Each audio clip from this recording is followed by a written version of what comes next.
Assalamualaikum warahmatullahi wabarakatuh. Alhamdulillahilladzi ja'ala al-hayata ad-dunya la'ibun wa lahwun wa zinatun wa tafakhurun bainana wa takathurun fil amwali wal awlad. Asyhadu an la ilaha illallah wa asyhadu anna Muhammadan 'abduhu wa rasuluh. Allahumma shalli wa sallim wa barik ala sayyidil wujud Sayyidina Muhammad wa ala alihi wa ashabihi wa li baitihi wa dhurriyyatihi ajma'in. Baik sahabat-sahabat yang melakukan Allah, meskipun dalam kondisi menjaga social distancing dan prokes kesehatan, sehingga kita tidak bisa hadir di masjid, semoga Allah tetap memandang keseriusan kita dalam beribadah kepada Allah Subhanahu wa taala. Karena Allah, innallaha yanzuru ila qulubikum, Allah memandang kepada dalam kalbumu. Jika pergi ke masjid membuat was-was, maka sebaiknya di rumah, ya. Ini yang kemudian pakai sadduz zari'ah, preventif supaya tidak terkena virus, maka ada himbauan untuk tidak berkerumun, berkumpul di tempat-tempat ibadah, ya. Jangan parno, ya, jangan memakai konsep konspirasi tidak pada tempatnya, lalu mengatakan bahwa wah ini sengaja untuk membuat masjid sepi. Tidak, teman-teman, ini terjadi di semua agama, ya. Fitnatud Dajjal, kekacauan yang disebutkan oleh Dajjal ini, itu terjadi di semua agama. Jadi baik gereja, pura, ya, termasuk masjid, sinagog, semuanya dilarang, ya. Nah, kita masih bersyukur kita masih ketemu pola-polanya, kita masih bisa tetap kajian, lalu sholat dengan jumlah yang terbatas, ya. Kita masuk ke kitab Hadaiqul Haqaiq, taman-taman hakikat. Hakikat itu jika dikumpulkan ujungnya adalah ma'rifatullah, mengenal Allah Subhanahu wa ta'ala. Bab hakikat yang akan kita bicarakan pada pagi ini itu bab ke-7 dan 8 tentang dunia, ya. Berdasarkan surah Al-Hadid ayat 20, Rabbuna tabaraka wa ta'ala, Allah ta'ala berfirman, ya'lamu annamal hayatud dunya la'ibun wa lahwun wa zinatun wa tafakhurun bainakum wa takathuru fil amwali wal aulad.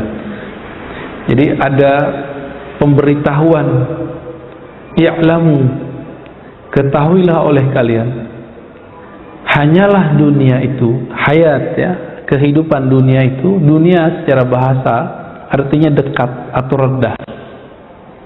Dekat atau rendah. Bisa juga diartikan hina, ya. Ngapain saja kita di dunia ini sudah dibuat dan gak akan keluar dari patron ini atau fitrahnya dunia. Apa itu? La'ibun. La'ibun artinya main-main, ya. Orang main-main ada bosannya gak? Ada. Tapi asik gak di awal? Asik. Maka la'ibun ini menghasilkan kesenangan tapi tidak tenang, ya. Walahun sedagurau, ya, nggak serius. Nggak tahu nih lockdownnya, ini belum lockdown lah, ya. Apa istilahnya? PPKM, ya. Aduh, ribet juga istilahnya. Di Malaysia terlain lagi istilahnya, ya. PPKM apa aja deh. Yang penting itu, ya, pembatasan. Ya, entah ini serius atau tidak, kita nggak ngerti. Dulu ketika baru kena nomor 1 itu Depok, tegangnya bukan main. Sekarang banyak yang kena, kok orang malah jadiin bahan candaan, kan? Enggak. Masjid sepi, supermarket biasa. Walaupun mal-mal ditutup, ya, atau dibatasi. Ya, tapi nanti tempat ibadah semua agama terkena. Jadi bukan hanya agama kita, agama Islam ya. Jadi jangan pakai otak konspiratif yang nggak sempurna. Konspirasi itu ada ilmunya, ada teorinya, dan jangan terjebak pada hal-hal yang isinya sampah-sampah otak ya, sampah-sampah berita. Apalagi isinya dunia, wazinatun, perhiasan. Kita suka perhiasan nggak? Mulai dari baju, pakaian ya, semua. Apalagi perhiasan yang ada di tubuh, termasuk perhiasan bentuknya rumah, pernak-pernik rumah. Makanya kalau benerin rumah ada ujungnya nggak? Kayaknya ada aja kurangnya ya. Termasuk kendaraan, sama-sama naik kendaraan, beda merek aja udah beda cara mandang. Nah ini zina, bisa disebut style ya. Dunia itu gaya-gayaan aja ya. Dunia itu orang berlomba untuk gaya-gayaan. Maka orang yang hidup dengan style seperti ini, capeknya bukan main. Dan kita masih segar dalam ingatan kita. Ibu-ibu punya tas harganya sekian M ya. Bapak-bapak punya jam, kan ada juga tuh ya, jam tertentu harganya ratusan juta, bahkan beberapa M. Jadi jamnya itu bisa beli Alphard satu. Itu zinatun ya, lifestyle, gaya hidup ya.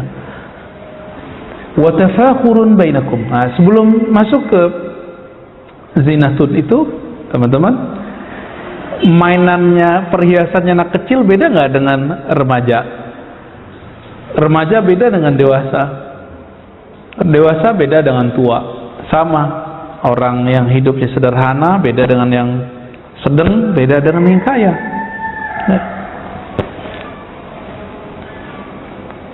kalau anak kecil bilang duit banyak, itu berapa biasanya? Kasih 10.000 udah banyak. Tapi kalau seumuran antum nih, walaupun cuma berapa orang nih, ini bilang banyak berapa Pak? 1 M. Wah kayaknya nggak puas juga di 1 M ya. Mau jadi 10 M ya. Ya. Sekarang bisa kita ngomong relatif ya kan. Kalau anak kecil kan nggak. Kasih 10.000 oke, 20.000 oke. Seperti 100.000 udah berubah matanya tuh. Maka zinatun, gaya hidup ini akan berbeda masing-masing orang, selera dia ya. Anak kecil dikasih jam harga 25.000 Bu, bisa ya? Kalau Bapak nggak mau kan, mending nggak pakai jam ya. Kacamata aja ada stylenya Pak, mulai dari harga 300 sampai 3 juta sampai ya puluhan juta, Masya Allah. Ada aja. Jadi manusia emang zinatun. Jadi dari dulu sampai sekarang sama. Jadi manusia itu cuma beda peradabannya, tapi dalamnya sama. Nah, dia akan terjebak dalam urusan duniawi yang begini. Laibun, main-main. Coba lihat Pak, kerja itu kan kayak main-main. Berangkat, balik, bergaji, apa udah gitu tiap bulan, tiap minggu. Terbuat laporan, kalau salah jelasin, kalau kayak gitu aja modelnya ya. Tapi asik ya. Wa tafakhurun bainakum, dan saling berbangga-bangga dalam masalah apa tadi? Zina tadi, perhiasan, gaya hidup. Ada orang gaya hidupnya baru fisik, tadi mobil. Anak kecil kan mobil-mobilan. Kalau udah gede, mobil beneran, motor-motoran dengan motor beneran ya. Itu gaya hidup. Dulu buat rumah-rumahan dari pasir, sekarang pengennya rumah beneran. Tafakhur, ada berbangga-bangga di situ. Kalau berbangga-bangga berarti ada lomba-lomba di situ. Tafakhurun bainakum, saling bersaing. Bersaing ini ada yang bersaing materi. Nah ini disebut takatsurun fil amwal, berlomba sifatnya materi. Tapi tafakhur berbangga-bangga, ini bisa masalah gelar, posisi. Coba lihat orang-orang yang bikin partai di mana-mana, tidak hanya di negeri ini. Itu mereka sudah punya duit, sudah punya kekayaan, perusahaan, income yang dia cukup duduk aja, income-nya udah jalan. Apa yang kurang dari mereka? Dia tafakhur. Nah, ini yang dicari sama dia. Makanya ada pemilik perusahaan mana itu masih mau terjun politik. Apa yang dicari? Dia nggak cukup jadi direktur, jadi komisaris, dia nggak cukup. Dia maunya kekuasaan yang lebih. Barangkali di saat dia berjuang di perusahaannya itu, dia terhambat oleh pemerintahan. Nah, dia pengen menguasai itu, bisa jadi ya. Nggak jauh dari ini. Berbangga-bangga ya. Ini Indonesia ini demokrasinya kebablasan, benar. Orang bisa tengkar karena pemilihan RT RW, enggak? Sampai-sampai beberapa berita kita lihat karena pemilihan kepala desa itu bisa main bacok-bacokan, bisa main sihir, sampai begitu. Padahal kan apa sih itu? Emang kalau kita jalan di jidat kita ada tulisan RT RW kan nggak ada kan? Nggak ada. Apalagi gelar-gelar keilmuan, gelar-gelar di masyarakat. Maka gelar keilmuan seperti sarjana, SAG, sarjana alam gaib ya, SH, sarjana hukum, itu semua tafakhur. Ada orang yang mau cari gelar keagamaan, Pak Haji, malu-maluin Pak Haji sekarang itu, mohon maaf ya. Pak Haji zaman dulu minimal 6 bulan di tanah haram. Itu mereka ngaji dulu di sana, pulang-pulang sudah bisa baca Arab, bisa ngomong Arab. Pak Haji sekarang cuma 40 hari, itu pun ngeluhnya nggak tanggung-tanggung. Haji belum tentu mabrur, udah menyebut dirinya Pak Haji, Bu Haji. Tafakhur. Nanti dapat nggak? Dapat. Paling nanti dia dipanggil Pak Haji, Bu Hajah. Belum lagi nanti gelar doktor, kiai, itu semuanya tafakhur. Maka jangan heran, ada pernah suatu masa di negeri kita branding ustadz tertentu supaya disebut kiai, dia buat pesantren semu, biar nanti kalau disebut profilnya pimpinan pondok A, padahal bukan dia ngajar, nggak pernah ngajar, orang aja ditaruh di situ. Beda sama kiai-kiai kita yang dulu kiai itu bukan bikin bangunan dulu. Kiai itu bikin spiritnya bangunan. Ngapain orang di pesantren? Ruhnya pesantren ngapain? Ta'lim. Kalau ta'lim berarti ada mu'alim, ada guru, ada murid. Tadi ada ta'lim, ada 3 ya. Apalagi bangunan nyusul. Bangunan nyusul itu. Ini mohon maaf juga nih, banyak orang-orang yang sudah sukses secara harta, materi. Mau beli pesantren, silakan beli. Mau bikin pesantren, silakan bikin. Tapi yang ngerti ruhnya pesantren siapa? Ya kiai. Akhirnya minta cari-cari kiai kemana. Emang bisa bikin pesantren comot-comot kiai begitu? Nggak akan bisa. Lihat nanti hasilnya apa. Pesantren, kiainya dicomot dari mana? Itu si pemilik, owner, itu ngerasa dia berhak ngatur-ngatur. Apa yang terjadi? Si kiai nggak nyaman, pasti ganti. Begitulah nanti. Maka para kiai jangan mau juga diatur-atur. Kita kan kalau taklim udah ada kurikulumnya, udah ada agendanya. Yang ngerti urusan pesantren ya kiai. Seharusnya dibagi-bagi tugas. Kalau ta'lim, spirit pesantren, nah ini kiai yang ngurus. Nah, Pak Kiai untuk manajemen pembangunan biar saya yang urus, gitu. Akhirnya dia memandang kiainya tetap gurunya. Kalau enggak, dia menganggap kiai itu karyawan. Ini hati-hati ini.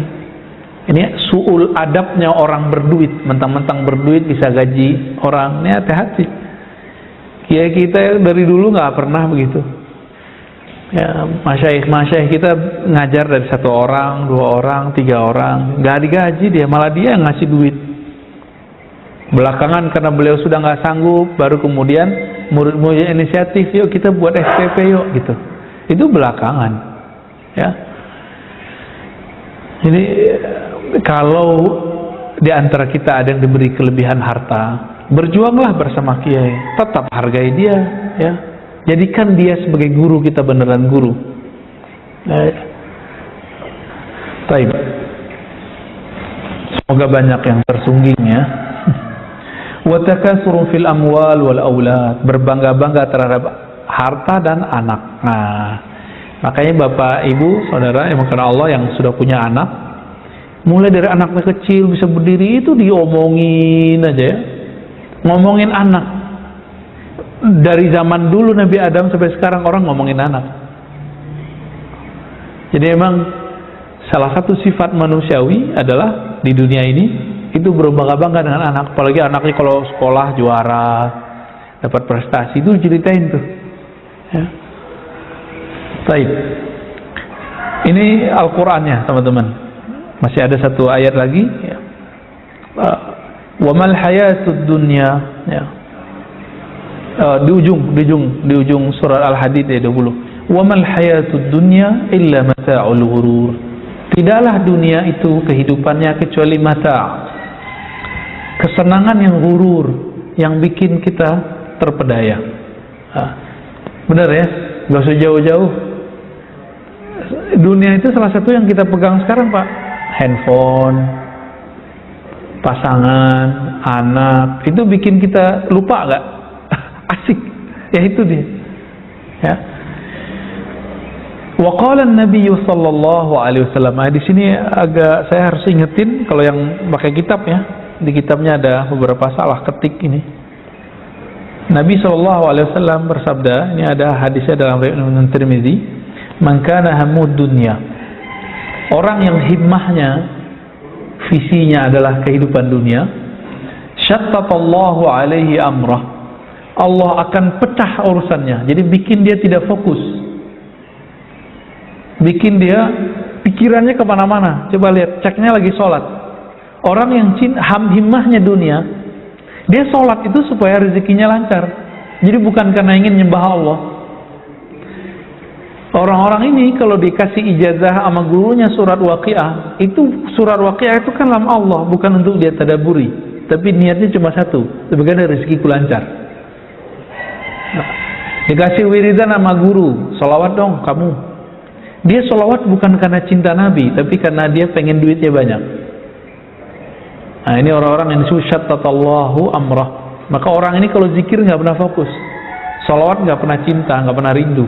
Nah, itu syattata, kolbunya dibuat nggak bisa fokus, ya. Dalam urusannya jadi banyak, syattata alaihi amrah. Maka urusannya jadi macam-macam, jadi ribet. Seharusnya mudah jadi ribet. Di sini tertulis wajahila faqrah. Nah, ini salah ketik, ya. Yang benar waja'ala faqrah. Ini kalau di kitab saya. Baina ainai.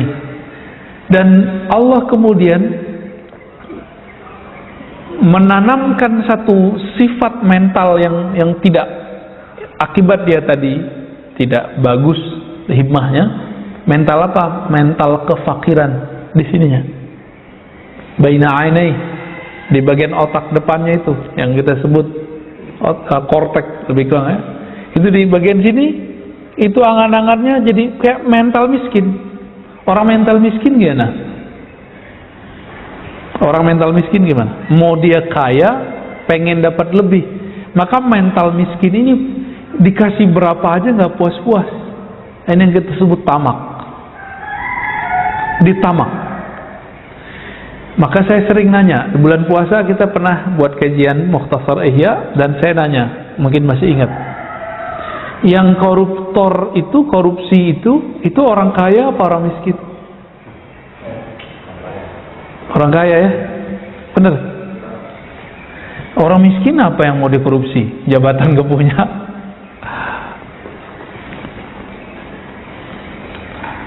Jadi ada penyakit orang yang cinta dunia. Apa penyakitnya? Fakir, mental fakir, mental miskin. Jadi miskin itu penyakit mental kalau dalam ilmu kerohanian. Ya. Sedangkan kaya itu adalah anugerah yang dalam jiwa. Ya. Al-ghina ghinan nafs. Kekayaan itu adalah ketika kita merasa diberi kecukupan oleh Allah. Apalagi zaman Covid begini, orang-orang dia kadang masih dikasih kecukupan tapi ngeluh terus. Nah, orang fakir, mohon maaf, itu suka ngeluh nggak? Suka ngeluh. Allah sudah cukupi, masih ngeluh. Takut orang lain minjem sama dia. Ya, maka dia ngeluh. Kalau nggak mau minjemin, nggak usah dipinjemin, nggak usah ngeluh-ngeluh. Ya.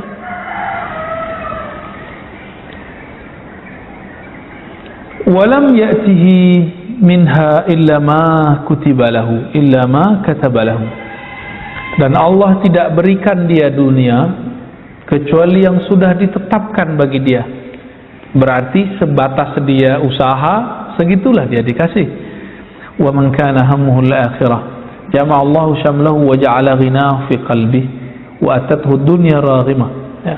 Siapa yang himmahnya visinya akhirat, Allah jadikan, Allah kumpulkan urusannya dipermudah. Pikirannya pun jadi ringan, ya. Wa ja'ala ghinahu fi qalbi. Lalu kalau tadi kefakiran itu mental yang ada di sini angan-angan, kalau ini kebalikan, orang yang himmahnya akhirat, Allah tanamkan cahaya namanya Al-Ghani di dalam kalbunya, sehingga orang itu punya rasa kecukupan, merasa cukup aja, cukup gitu. Jadi nggak ada ngeluh. Orang kalau berkecukupan, dia mengeluh nggak? Dia nggak ngeluh. Nah, ini dia. Wa atathu dunya raghimah. Lalu dunia datang kepadanya, ya seperti kita narik hewan ternak itu kan hidungnya bisa dikasih tali itu, ya. Nah, terserah dia mau ngapain. Nah, ini masalahnya bukan masalah kaya atau miskin, ini masalah mental, ya. Cinta dunia atau cinta akhirat. Wa qala sallallahu alaihi wasallam, man ahabba dunya adarra bi akhirati. Ya. Orang yang cinta dunia, maka dia akan merusak akhiratnya. Ini ada di riwayat Imam Ahmad dan Hakim. Wa man ahabba akhiratah adarra bi dunya. Siapa yang mencintai akhirat, dia akan mengorbankan dunianya. Wa kataba ba'dahu, apa lafaz berikutnya, ya, fa'atharu ma yabqa ala ma yafna. Fa'athiru, ya, maka dahulukan apa yang kekal terhadap yang fana. Yang kekal yang mana? Yang akhirat, ya.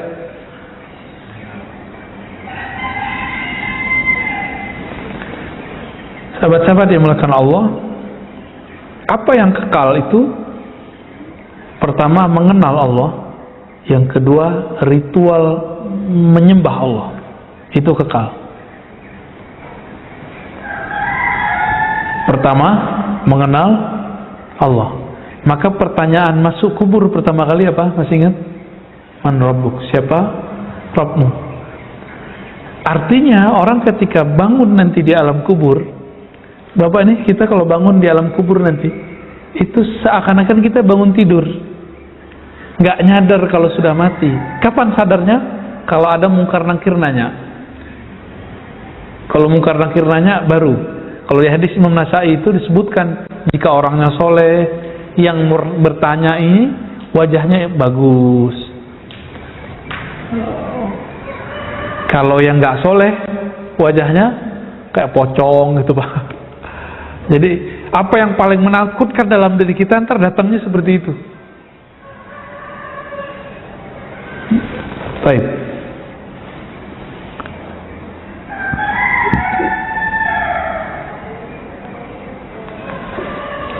Namun sekarang orang mendahulukan ritual penyembahan daripada menyembah yang mengenal yang disembah. Yang pertama apa dulu dong seharusnya? Mengenal yang disembah. Itu yang Nabi ajarkan 13 tahun di Mekah. Di Madinah cuma 10 tahun lewat sedikit. itu baru diajarkan syariat. Coba perhatiin di situ. Anak, gadis nih, jangan langsung disuruh pakai jilbab. Ajarin dulu dia mengenal Allah yang menyuruh pakai jilbab. Nanti dia akan pakai jilbab dengan senang hati. Gitu. Ya kalau dia nggak pakai itu urusan dia nanti kalau sudah dewasa kan, kecil. Jadi jangan langsung dipakai-pakein mulu. Ajarkan dulu ilmunya, siapa yang nyuruh, untuk apa gunanya. Jangan dibalik. Anak kecil jangan main suruh langsung, kan di hadisnya begitu. Kalau anak 7 bangunin, kalau 10 nggak bangun dipukul. Itu bab fikihnya, bab taklim fikihnya.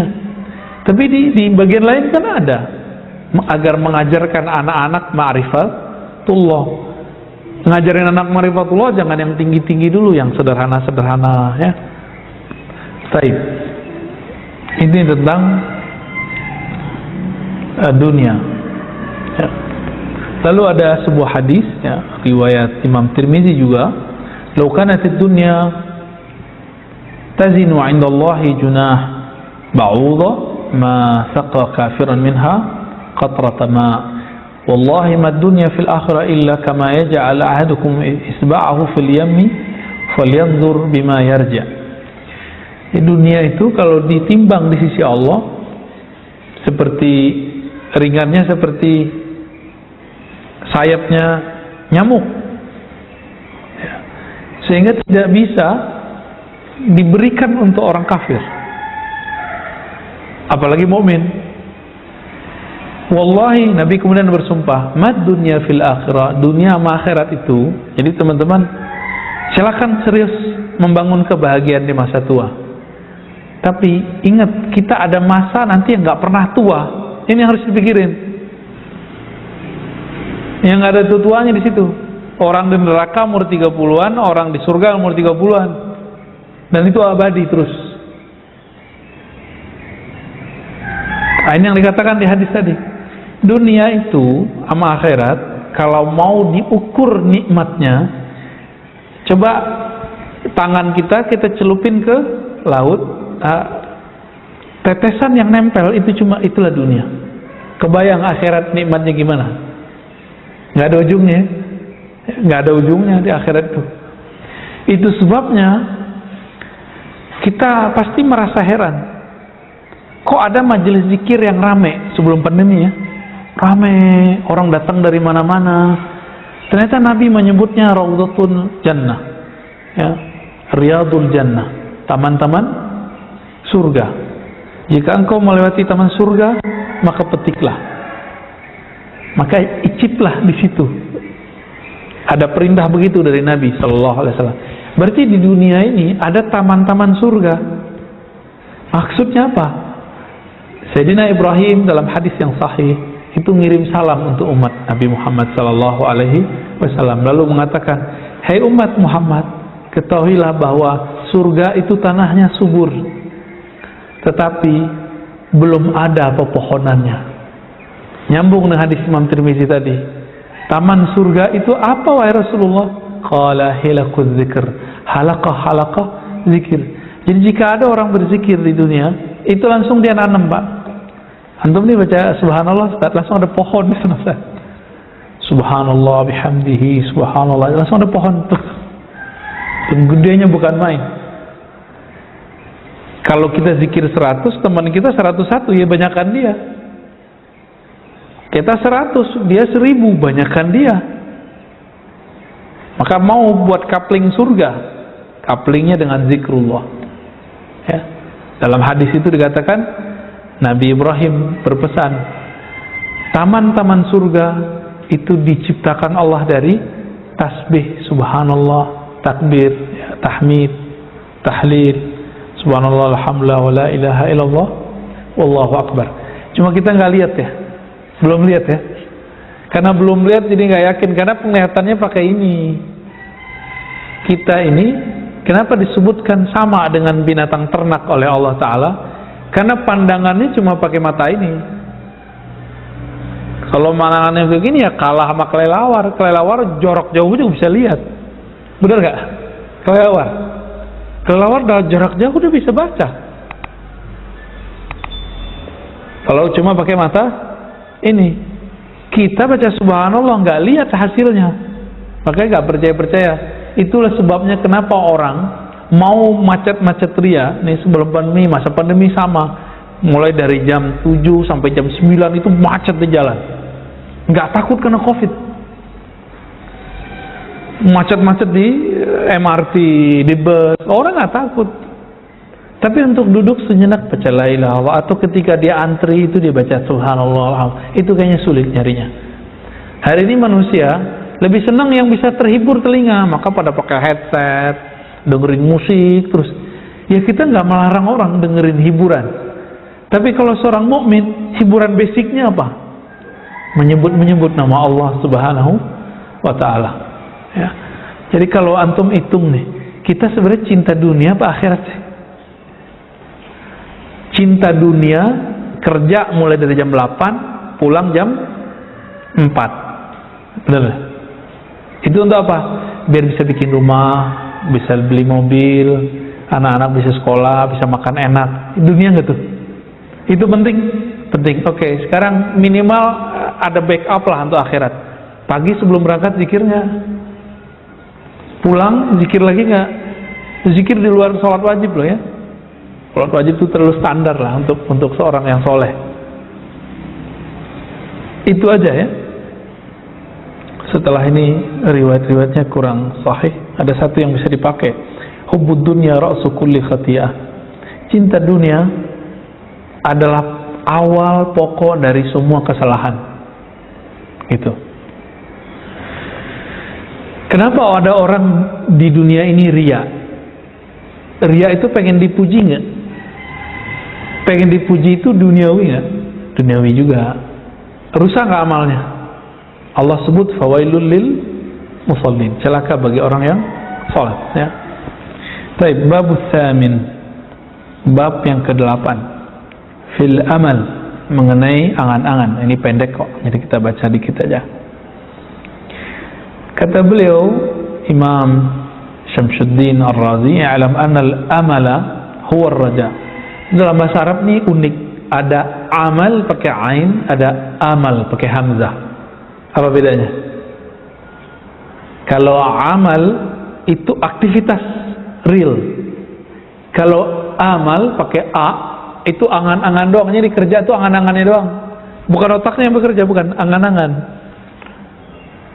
Oke, bisa bedain? Contoh, wah saya pengen bangun rumah nih, ntar begini, itu angan-angan namanya. Kalau orang kerja gimana? Jadi langsung dia kerja, dia nabung, jadi. Waduh, pengen umroh nih, zaman-zaman sebelum pandemi kan ada musim, kita setiap hari itu Indonesia 5.000 sampai 10.000 bahkan lebih orang berangkat umroh setiap hari itu. Visanya tuh sono semua tuh, hotelnya. Nah, sekarang bisa dibayangkan, Saudi bisa krisis Pak, Saudi sekarang. Minyak udah dikit, orang pergi umroh udah jarang, cuma di dalam aja kan. Kita masih punya beruntung Mbak, kita setiap bulan, setiap beberapa bulan tertentu, itu kalau dihitung perputaran duit di negeri kita masih lumayan, 55 sampai 60%. Jadi kalaupun resesi kita masih kuat. Ekonomi mikronya ya, kalau alam nanti tanya ke ahli-ahli ekonomi. Tapi secara makro udah banyak tumbang ya. Kita nyaksiin lah teman-teman kita yang tutup buku, tutup perusahaan, banyak banget. Nah itu yang disebut tadi laibun walahun, ya main-main aja, ada yang naik, ada yang jatuh. Suka-suka Allah lah main Lego. Dunia ini Legonya Allah Subhanahu wa ta'ala. Apa kata beliau? Al-amala huwa raja. Angan-angan itu pada dasarnya adalah harapan. Wa ta'allaqal qalbu bil baqa. Wa ta'allaqul qalbi bil baqa. Harapan-harapan angan-angan ya. Sedangkan qalbu itu maunya bukan berharap kepada angan-angan, maunya kepada yang abadi. Faman tala amaluh istaghalla bil jam'i wa tahsil wa ghafala 'anil maut wa tarakahu nasyan mansiyah. kaman ayqana annahu sayabqa ila aqsa awqatil ajal. Maka orang yang sibuk dengan amal, angan-angan, kalau kolbu enggak melahirkan amal, lain lagi ceritanya. Siapa yang sibuk dengan angan-angannya, maka ujung-ujungnya hidupnya apa? Fulus. Ya, semua orang butuh fulus, semua orang butuh duit, tapi jangan jadikan itu tujuan gitu. Apa bedanya orang yang menjadikan harta itu tujuan? Kalau dia menjadikan tujuan, apa saja caranya dia harus dapat, halal atau haram. Tapi kalau orang menjadikan dunia itu bukan sebagai tujuan dia, maka dia seperlunya aja. Imam Sya'rani menyindir murid-muridnya. Apa kata Imam Sya'rani? Betapa hinanya kita, lebih hina daripada binatang buas seperti anjing, guguk.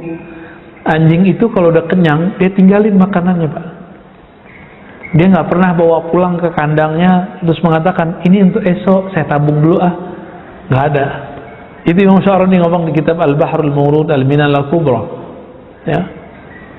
Kalau kita gimana? Kita tabung ya? Tabung. Padahal tabung belum tentu untuk kita juga. Ya. Ini saya ngomong doang nih Pak, mudah. Prakteknya di kita juga berat. Di saya juga berat. Ini ujian semua orang nih. Mau kiai, mau ustadz, mau doktor, nggak dokter sama aja. Ya. Maka orang yang udah main di angan-angannya, apa yang terjadi? Ishtaghala bil jam'i wa tahsil. Dia sibuk nanti untuk ngumpulin sama memperoleh dunia. Dunia diperoleh, badan sakit-sakitan, mulai sakit gula, hipertensi, jantung, wah lengkap dah. Pengen buat rumah gede-gede supaya anaknya itu enak tidur, tahu-tahu pas udah agak tua, anak-anak bikin rumah sendiri di luar. Sepilah di rumah berdua. Syukur kalau masih berdua. Kalau satunya meninggal, lebih sepi lagi. Nah, ini yang disebut laibun walahbun, lego. Suka-suka Allah mau diapain? Kita kejar-kejar supaya nanti enak di masa tua, ternyata nggak enak. Coba tanya sama orang pensiun, bapernya tinggi. Nggak ditelepon anak, ditelepon anak nggak diangkat. Itu perasaannya masya Allah. Padahal secara materi udah cukup. Ya. Wa ghafala 'anil maut, dia nanti lupa daripada kematian. Wa tarakahu nasyan mansiya, ya, lalu meninggalkan mengingat maut. Nasyan mansiya, seakan-akan dia lupa, ya. Kama aikana anu sabqa ila aqsa awqatil ajal. Tahu-tahu lagi asik-asik nyari, kena Covid, mati, kan? Benar ya? Ini sekarang udah banyak kan, lebih cepat penyebarannya. Lebih cepat penyebarannya, Pak. Jadi orang-orang yang sehat hari ini, kita nggak tahu kalau di dalam dirinya ada komorbid. Apa yang terjadi? Sekarang kena, besok udah meninggal. Itu agak cepat nih, ukuran COVID-nya agak cepat. Masih pasang status kemarin di Facebook. Sekarang udah nggak ada, udah dikubur. Nah, ini udah mulai muncul nih. Nanti ada virus mungkin lebih dahsyat dari ini. Kena mati gitu. Nauzubillah min dzalik. Nauzubillah min dzalik, ya. Ada satu hadis, maknanya ada dalam Sahihain, ya, ada dalam lafaz Imam Muslim. Yashib ibnu Adam, ini ketinggalan lamnya di kitab ini. Walam yashib minhu khoslatani al-hirsu wa tulul amal. Manusia beruban, rambutnya dari hitam memutih, tapi ada dua hal yang tidak berubah dari manusia, nggak menua. Al-hirs, apa arti hirs? Semangat, keinginan ini dan itu. Ini mohon maaf sih. Laki-laki umur 30, laki-laki umur 60 itu nafsunya sama, Pak. Nafsu, kekuatannya beda, ya, kemampuannya beda, tapi keinginannya tuh nggak jauh beda. Itu harus. Laki-laki umur 30, 40, laki-laki umur 60, senangnya sama duit sama bersih, nggak jauh beda, ya. Itu harus. Dan yang kedua apa? Tulul amal, panjang angan. Saya udah pernah cerita, guru saya ngajak murid-muridnya yang sudah berumur 70, paling muda 65, paling muda tuh. Jadi murid-muridnya rata-rata seumur sama beliau 80-an, 70-an, paling muda 60-an. Diajak belajar zikir. Apa kata murid-muridnya yang tua-tua ini? Abuya, Kiai, nanti aja kalau udah tua. Dia lupa kalau dia sudah tua. Karena keseringan ngomong dari umur masih muda, nanti aja belajar zikirnya kalau udah tua. Terulang. Dan saya dengar langsung, Pak. Ini belum lama, sekitar 3 tahun lalu lah. 4 atau 3 tahun lalu. Guru kita bilang, ayo belajar zikir yuk sama anak muda nih gitu. Apa yang terjadi? Saya kaget denger itu. Nanti aja tua Buya gitu. Di sana kan kalau Kiai panggil Buya ya.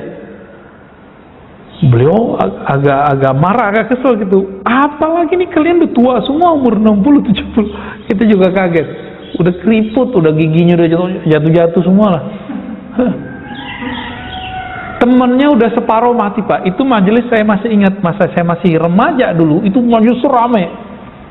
Tersisa waktu kemarin itu cuma 15 orang. Dan mereka belum merasa tua. Benerlah kata Rasul kan, tulul amal, panjang angan-angan. Merasanya masih mau hidup panjang nih. Nah, di ujung kan kalimat disebutkan gitu. Aiqana anau saibqa ila aqsa awqatil ajal. Dia masih berpikir dia umurnya masih lama. Gitu. Udah Covid begini, reuni yang sudah umur 60, apa katanya? Ntar kalau Covid berhenti kita ngumpul lagi ya. Gak paham juga di kondisi dunia bahwa Covid itu sudah global, Pak. Gak ada ujungnya ini. Jadi jangan antum berpikir, terserah tanya ahli kesehatan kalau nggak percaya, bahwa Covid ini ada ujungnya. Nggak ada ujungnya. Dulu ada prediksi negara akan mampu menanggulangi sekian tahun, paling cepat 6-7 tahun. Nggak ada. Ribet, mikirnya udah ribet. Negara kita udah ngutang vaksin, diam-diam aja kan negara kita biar kita nggak panik. Kalau panik lebih gawat lagi. Agak-agak ribet ya. Cuma alhamdulillah negeri kita, negeri timur, budayanya budaya sosial, sukanya ngumpul-ngumpul. Kalau orang barat udah biasa, Pak, tinggal di apartemen, nggak sapa-sapaan. Paling kalau di Prancis bonjour ya, good morning, gitu-gitu doang ketemu. Nggak ada yang serius mereka. Yang bangsa kita ini orang suka ngumpul-ngumpul. Nah, maka saya khawatir justru kalau kita dibuat lockdown total, nah yang terjadi adalah stres yang tidak berkepanjangan, malah lebih cepat orang meninggal ya. Atau muncul nanti penyakit-penyakit psikis yang lebih berbahaya. Jadi kita bersyukur negara kita cuma disebutnya apa? PPKM ya, darurat. Ya udah, masih syukurlah. Ini kalau orang kedokteran murni bilangnya apa? Harus lockdown. Karena mereka masih panjang angan-angan, dikira ini ada ujungnya. Dengan lockdown berhenti. Siapa bilang berhenti? Nah, jadi dengan adanya transportasi yang dari mana ke mana, ini kan masih terbuka, Pak. Itu bisa penyakit itu dalam sehari bisa nyebar kemana-mana. Ya. Maka Nabi SAW mengatakan, Inna akhwafu ma akhafu ala ummati al-hawa wa tul amal. Yang aku khawatirkan kepada umatku bukan miskin, bukan syirik. Nabi gak khawatir umatku kuat-kuat akidahnya. Yang khawatir kepada al-hawa, keinginan hawa nafsu, wa tulul amal, dan panjang angan-angan. Maka coba mulai dilatih diri ya, puasa zahir batin. Jangan hanya puasa zahir, puasa batinnya juga. Puasa batin itu dengan cara mengurangi angan-angan. Ya. Apa kata beliau di ujung ini? Di ujung ini paling keren nih kalimatnya. Wa'alam anna qasral amali min a'zamis sa'adat.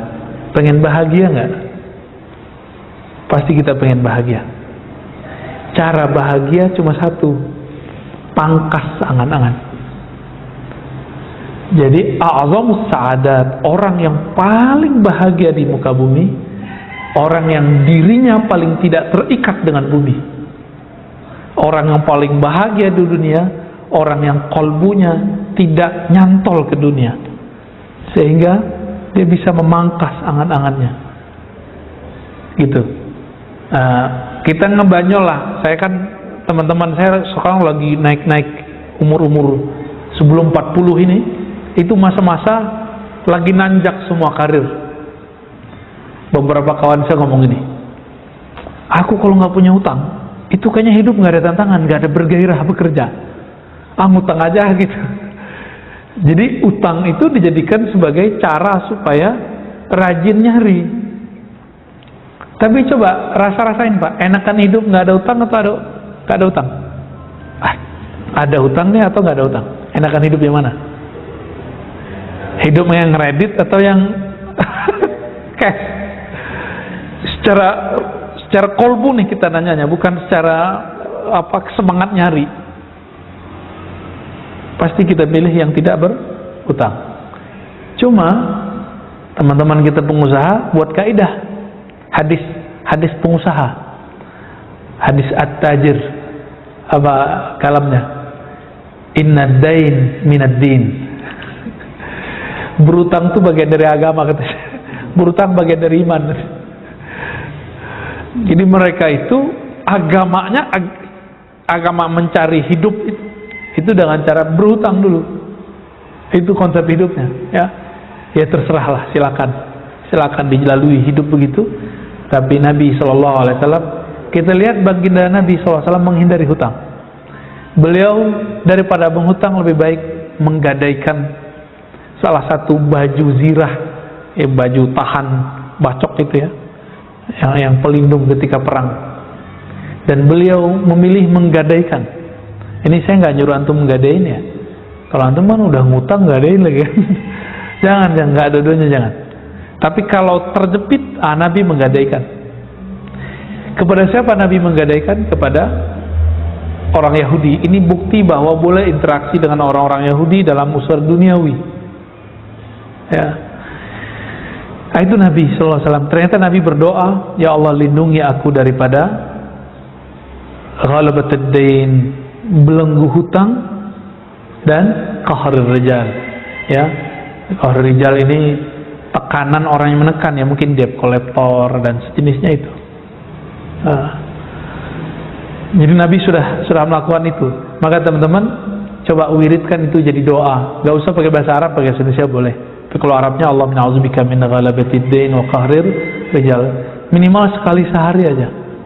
Ya Allah lindungi aku, jaga aku daripada belenggu hutang. Kalaupun berhutang tapi tidak membelenggu gitu. Amin ya rabbal alamin. Kira-kira itu teman-teman. Kalimat inti di kitab ini ada di ujung tadi. Jika ingin bahagia, maka pangkas angan-angan. Jangan banyak pikirkan dunia. Jalani aja hidup di dunia. Kerja ya kerja, tapi jangan nyantol hati pada tempat bekerja. Baik. Khalas Ustaz, cukup. Ustaz Harun. Boleh. Gak usah nanya tanya jawab lah. Hah?